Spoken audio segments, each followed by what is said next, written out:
En ce jour, nous célébrons le dernier dimanche de l'année liturgique. Dimanche prochain, nous rentrons déjà dans une nouvelle année liturgique avec le premier dimanche du temps de l'Avent. Et comme chaque dernier dimanche de l'année, nous fêtons la solennité du Christ, roi de l'univers.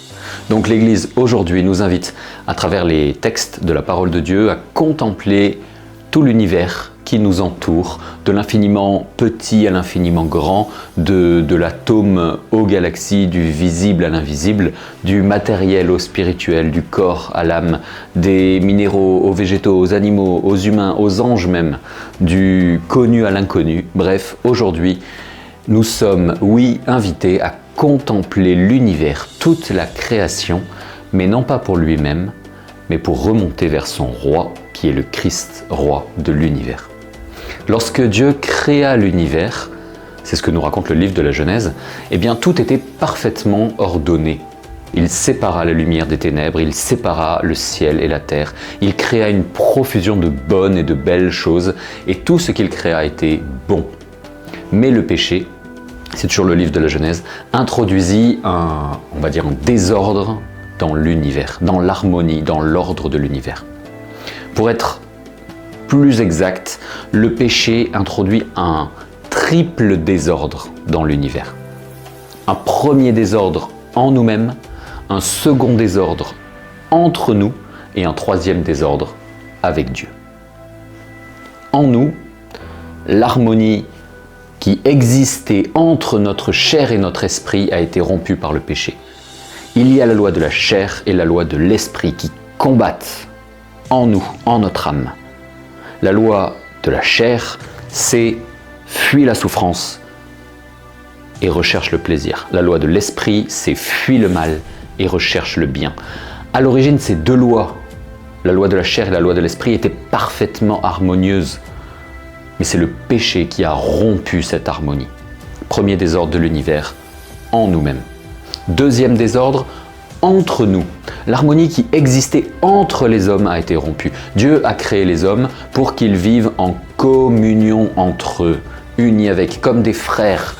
Et le péché a introduit toute une série de maux, MAUX, qui rompent cette harmonie entre les hommes.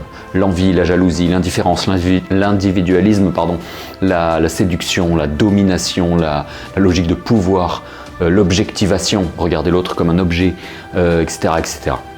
Et j'en passe, bien sûr.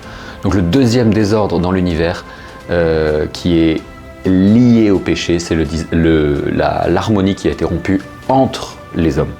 Troisième désordre, avec Dieu. L'harmonie qui existait entre Dieu et les hommes a été aussi rompue.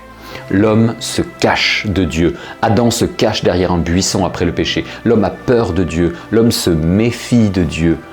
Est-ce possible que Dieu veuille vraiment mon bien ? Pas du tout, dirait le serpent. Dieu ne veut pas que vous mangiez du fruit de l'arbre parce qu'il ne veut pas que vous lui ressembliez. Ce qui est complètement faux. Dieu ne cesse de nous poursuivre de son amour.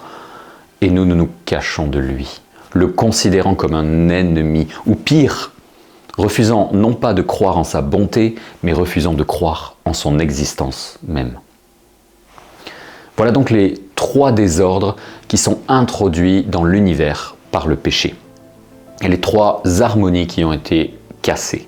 L'harmonie en l'homme, l'harmonie entre les hommes et l'harmonie avec Dieu. L'univers que nous contemplons donc aujourd'hui, même si nous pouvons nous extasier devant sa beauté, devant la beauté ne serait-ce que d'une fleur, d'un paysage, d'un coucher de soleil, d'une galaxie, d'un être humain ou autre, ça reste un univers dont l'harmonie fondamentale a été rompue par le péché. Et de manière irrémédiable, on ne reviendra pas en arrière. Le paradis terrestre n'existera jamais plus. Pour autant, Dieu ne nous a pas abandonnés. Il a voulu nous sauver de ce désastre qu'est le péché. Et cela, il l'a fait en nous donnant un roi. Un roi que nous pouvons choisir de suivre ou de refuser. Un roi qui ne va pas s'imposer à nous, si vous voulez. Que nous pouvons laisser gouverner ou que nous pouvons ignorer.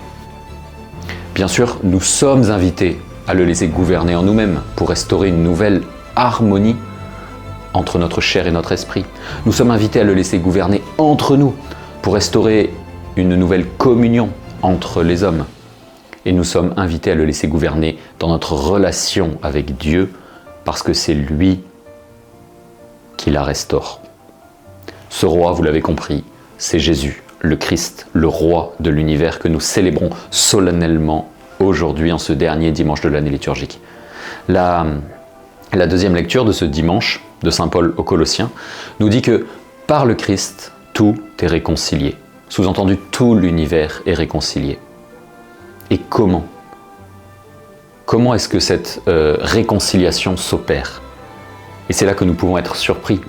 Comment est-ce que Jésus vient-il réconcilier tout l'univers, restaurer cette harmonie, plutôt instaurer une nouvelle harmonie, après celle qui a été détruite par le péché ? Eh bien la réponse, c'est par la croix. C'est encore saint Paul qui nous le dit dans l'Épître aux Colossiens, faisant la paix par le sang de sa croix, la paix pour tous les êtres sur la terre et dans le ciel, la paix pour tout l'univers. C'est la croix qui réconcilie l'univers, il n'y a pas d'autre chemin. Certains vous diront que le monde peut être réconcilié par un gouvernement international.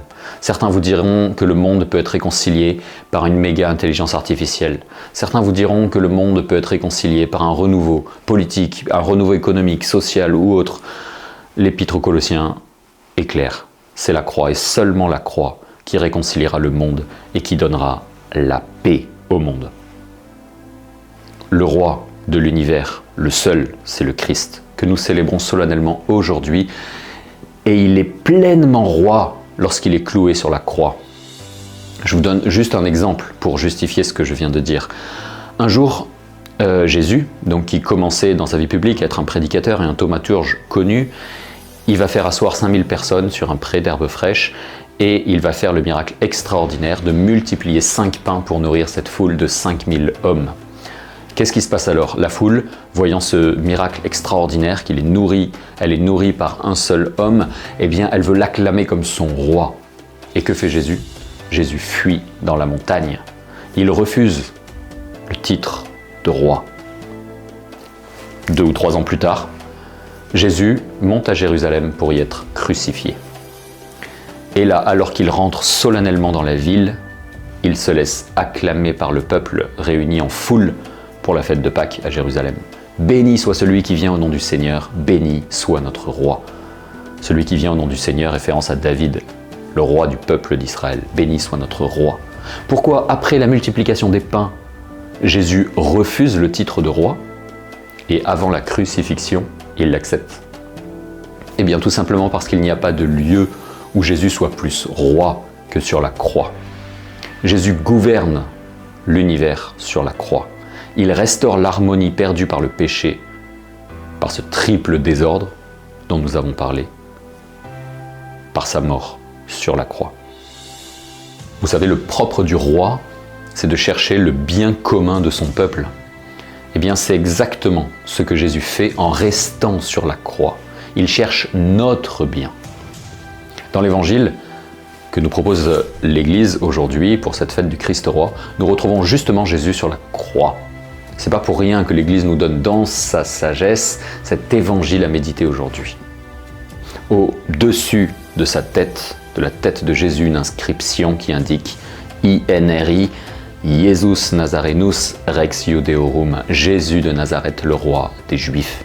Et à ses pieds, des gens qui l'insultent en lui disant « Si tu es le roi des Juifs, sauve-toi toi-même ». Mais c'est exactement le contraire. La véritable attitude d'un roi, ce n'est pas de se sauver soi-même, c'est de sauver ses sujets. Un véritable gouvernant digne de ce nom se sacrifie pour son peuple. Il ne cherche pas son bien propre, mais celui de son peuple. Et c'est ce que Jésus a fait en restant sur la croix, parce qu'en restant sur la croix, il nous a sauvés. S'il était descendu, chose qu'il aurait pu faire parce qu'il est Dieu, il aurait pensé à lui, mais ce n'est pas ça l'attitude d'un roi. Jésus est véritablement roi parce qu'en restant sur la croix, jusqu'au bout, en donnant sa vie pour nous, il nous donne infiniment plus que le paradis terrestre que nous avons perdu à cause de notre péché. Jésus nous donne, par sa mort sur la croix, le véritable bien commun qu'aucun roi de la terre ne pourra jamais nous donner. Je vais expliquer ça. C'est juste la suite de l'évangile d'aujourd'hui. À côté de Jésus était crucifié un autre homme que la tradition a appelé Dismas. Cet homme, c'était sans doute à minima un voleur et un émeutier, mais sans doute aussi un meurtrier. C'est la raison pour laquelle il était aussi crucifié et qu'il subissait ce supplice horrible de la crucifixion. Donc nous avons, dans la personne de Dismas, ce condamné, ou celui que nous appelons aussi le bon larron, un exemple parfait d'un homme qui a vécu les désordres que le péché a introduits dans l'univers. En lui-même, il a préféré suivre ses passions plutôt que sa raison. Avec les autres, il a préféré voler, peut-être même tuer, plutôt que d'aimer ses frères, les hommes. Et enfin, avec Dieu, même si l'Évangile ne nous le dit pas, je me permets d'imaginer qu'il n'était pas au premier rang au temple à chaque sabbat. Dismas, c'est donc l'exemple, l'exemple parfait de l'homme dont la triple harmonie a été détruite par le péché. Voilà, l'harmonie en lui-même avec les autres et avec Dieu. On pourrait en fait prendre n'importe qui, parce que nous sommes tous des fruits de la destruction de cette triple harmonie par le péché. Nous sommes tous héritiers de ce péché originel. Nous avons tous en nous cette propension au mal. Mais bon, la liturgie nous donne Dismas en exemple, donc méditons sur cet homme. Dismas va dire cette simple phrase à Jésus. Jésus, souviens-toi de moi quand tu viendras dans ton royaume. Jésus reconnaît en Jésus un roi. En Jésus crucifié, il reconnaît un roi. À ce moment-là, personne, à part Marie, ne croyait plus que Jésus soit roi à ce moment-là. Même les apôtres n'y croyaient plus. Mais Dismas, oui. Jésus, souviens-toi de moi quand tu viendras dans ton royaume. Il est le premier à avoir compris cette parole de Jésus, mon royaume n'est pas de ce monde. Jésus est vraiment roi. Il cherche le bien de ses sujets, il veut sauver ses sujets. Lorsqu'il y a une guerre, le roi, il a le devoir de protéger ses sujets. Et c'est ce que fait Jésus sur la croix. Nous avons un ennemi, qui est le démon, qui veut nous entraîner à notre perdition éternelle. Jésus, notre roi, nous protège de notre ennemi. À ceux qui reconnaissent sa royauté, comme Dismas, comme le bon larron, Jésus donne une participation à son royaume. Amen, je te le dis, dit Jésus, avec moi, tu seras aujourd'hui dans le paradis. Le péché a détruit le paradis terrestre, nous l'avons vu. Mais si nous reconnaissons Jésus comme notre roi, il nous offre, comme à Dismas, un paradis céleste.